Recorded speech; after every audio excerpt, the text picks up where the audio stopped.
member of the the State Senate's Republican Caucus, and we're happy to see you this morning. We're here working.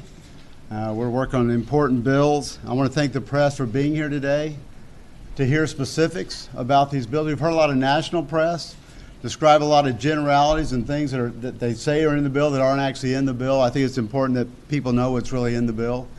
I mean, it's unfortunate that people have left the state. They might have spent some of that time on the bus and the plane reading the bill, and maybe they would have come back. But yesterday, we took up two very important bills, both having to do with crimes. One is a crime at the ballot box, and one is against a crime against property and lives. That was the election integrity bill that you've heard so much about, and the other had to do with bail bond reform.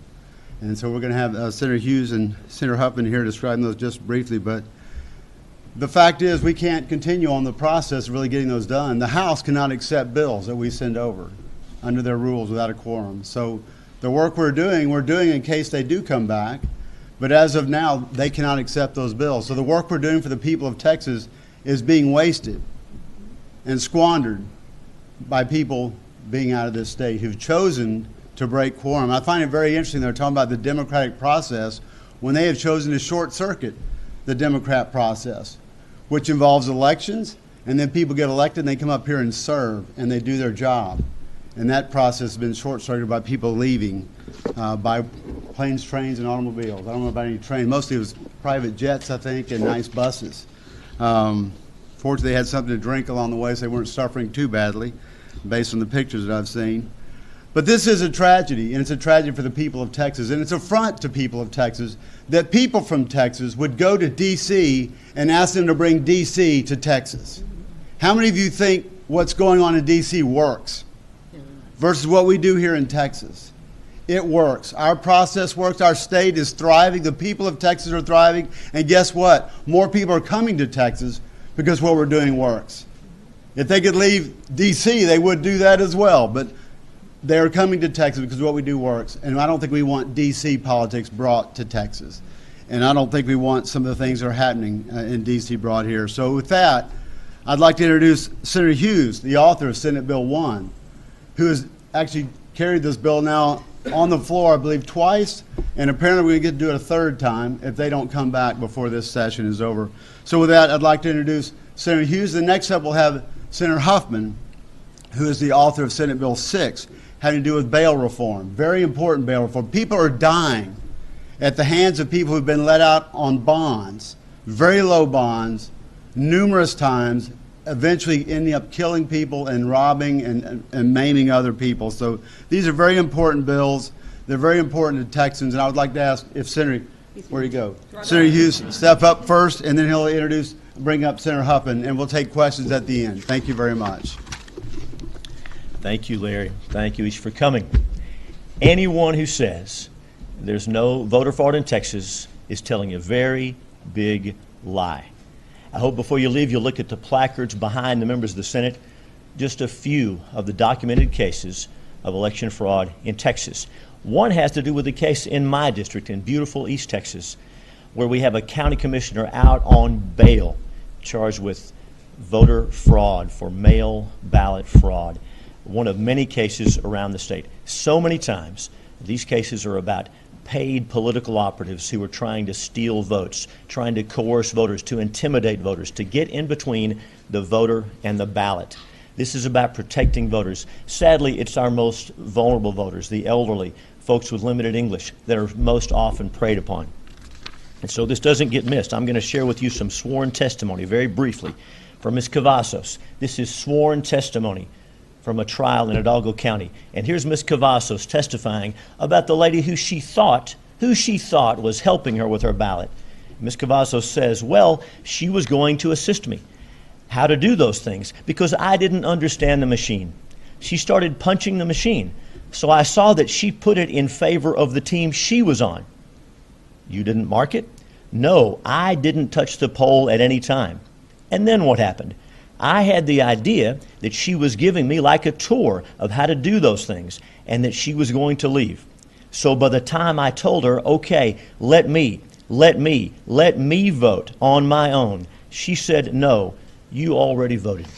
sworn testimony, one of many cases in Texas where voters are being preyed upon by ballot harvesters, by folks who are trying to cheat for political and monetary gain. That will not be allowed in Texas. That's what Senate Bill 1 is about. Now, how is the law in Texas currently? Texas already has more in-person early voting than many, many states. You know this, but let's don't forget the president's home state of Delaware has no in-person early voting. I hear they passed a bill trying to be more like Texas. Even after that bill, they'll have fewer days of in-person early voting than Texas. New York has fewer days. New Jersey has fewer days. Texas offers weekend voting, offers extended hours to vote. Texas leads the nation in opportunities to vote. Those are the facts. Now, what does this bill do to further make it easier to vote in Texas? Under current law, on Election Day, if you're in line when the polls close, you must be allowed to vote. But did you know that that protection is not allowed to folks who vote early? And most Texans today vote early. So Senate Bill 1 says for the first time in early voting, if you're in line when the polls close, you get to vote, no matter how long it takes. What about getting off work to go vote? We've all had concerns about folks who work different hours, multiple jobs. What about helping them? In addition to weekend voting, Senate Bill 1 says this: during early voting, your employer has got to let you off work to vote. We've had that protection for Election Day, but never before for early voting. We're also expanding hours, making consistent across the state, and very important, under current law, many Texans have their mail ballots thrown out on technicalities. But under Senate Bill 1, for the first time, Texans will have a way to correct those errors so that their votes will be counted. Just a few of the ways this bill improves the process for all Texans. Again, we urge people to look at the provisions of the bill, not the national talking points out of D.C., but what is in the bill. That's what this is about. How much fraud is okay? None. How much suppression is okay? None. That's why Senate Bill 1 makes it easy to vote and hard to cheat. And we will stay here for as long as it takes and come back as many times as it takes to give these protections to every Texas voter. I'm now pleased to introduce Senator Joan Huffman to talk about an important public safety bill that will save lives. Senator Huffman. Thank you. Thank you, Senator Hughes, and thank you all for being here. And as Larry and Senator Hughes have said, this is critical that we get bail reform passed in Texas. I told my Senate colleagues yesterday, as I presented the bill on the Senate floor, that this was the fourth time that they had listened to me lay out this presentation and that many of them had voted for the bill. Why is this legislation important? Because throughout the state, we're centered and focused on Harris County because that's where the crisis is being exhibited now, but it will spread throughout the state, that individuals who are committing very violent crimes are getting out on multiple either PR bonds or very low bonds. This bill targets the violent repeat offenders who are preying on our communities. I highlighted yesterday 5 murders. Now, when I say 5 murders, obviously that's horrible, awful, but you may think, well, you know, there's murders throughout Texas. I only highlighted those 5 and I named the victims because those are the 5 individuals who have been murdered since the House Democrat, with their antics at the end of last session, caused the last bail reform bill to die.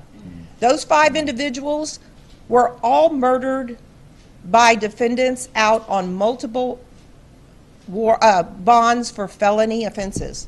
The exact kind of people that we are targeted. Layla Steele, a young mother holding her 1-year-old child, shot multiple times. The child shot in the leg by an individual who she had a protective order against, but was out on not 1, not 2, not 3, not 4, not 5, not 6, but 7 felony warrants, felony bonds, 7. Does that not horrify you? It certainly should. And it should horrify the House Democrats who are languishing in Washington, showing us their selfies and their visits and their, whatever they're doing. I hope they think it's worth it. I hope they think it's worth the lives that are being cost. One of the provisions of the bill that I passed yesterday with a 2/3 vote would make, once the governor signed the bill, which I know he will, will create, some of the bill would go into effect immediately, and that would be the provision that would disallow judges from granting any type of personal bond to violent offenders. Some of the other parts of the bill, the Office of Court Administration has to develop through bond forms, the transparency, the accountability factor, the training for judges, all very important parts of the bill, but it will take about 3 months to get that going. But there are critical parts of this bill that if they take immediate effect will make an immediate difference in the lives of Texans. And certainly that should be important to every legislator who has sworn to defend the Constitution and sworn to protect their constituents. So we are angry. I am, and I think I can speak for a lot of senators here. We are angry because we have come here to work. We have important job to do. We may not all agree, but I will say that in the Senate, it was a 22-0 vote on these two bail bills, both the constitutional amendment and the bail bill. And so I want to commend the Senate Democrats who stayed and gave us their vote yesterday to pass something that they also understand is important for the safety of their constituents. So with that, I'll end and happy to answer any questions. And we all thank you for being here today. Thank you. What is your response to Democrats who say that this election reform bill is only needed based on the big lie? Okay, our response to the Democrats' claim that this is only a response to the big lie, as the media calls it. First of all, we've been working on election reform. I was the Elections Committee chair back in 2011. We've done election reform. We've been working on, we've had bills filed in the last 2 and 3 sessions working on election reform. This is not a new thing.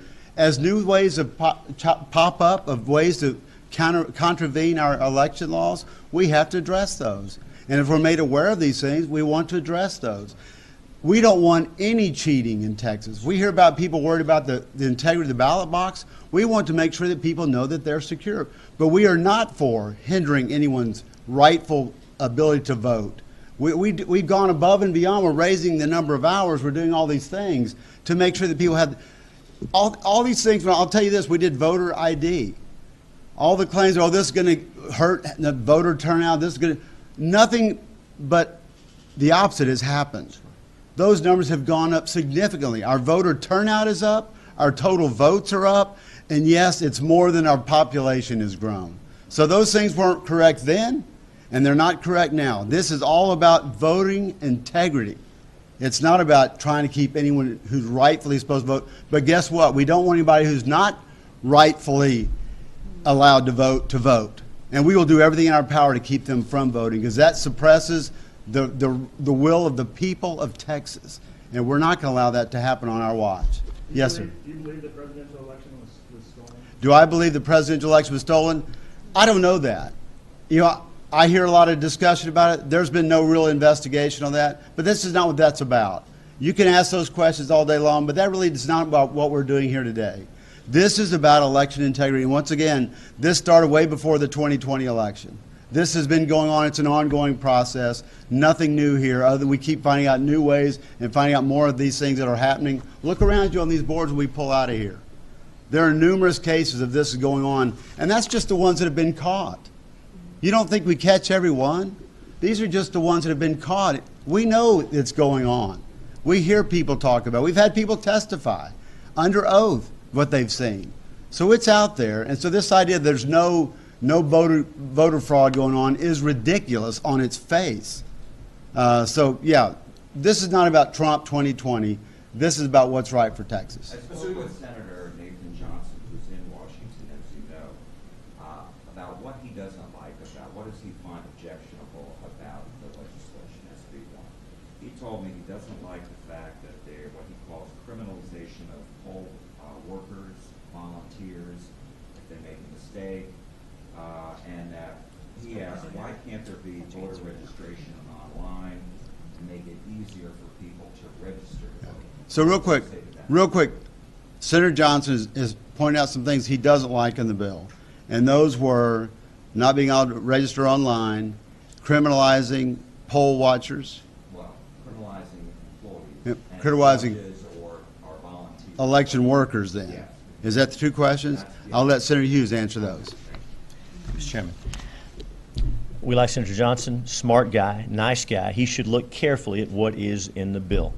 The only new offense in this bill along those lines is for failing to admit a poll watcher. The law already says poll watchers have access. They can observe any activity going on except the casting of the ballot. It's already a Class A misdemeanor to inhibit their work in the polling place. What's added by Senate Bill 1 is saying if a poll watcher has been qualified and has their paperwork, you must admit them into the polling place. That's not too much to ask to follow the law. As far as online registration, Texas now has online voter registration for the first time as of just this year. That's something new. We are always looking for ways to make it easy to vote and hard to cheat. Now,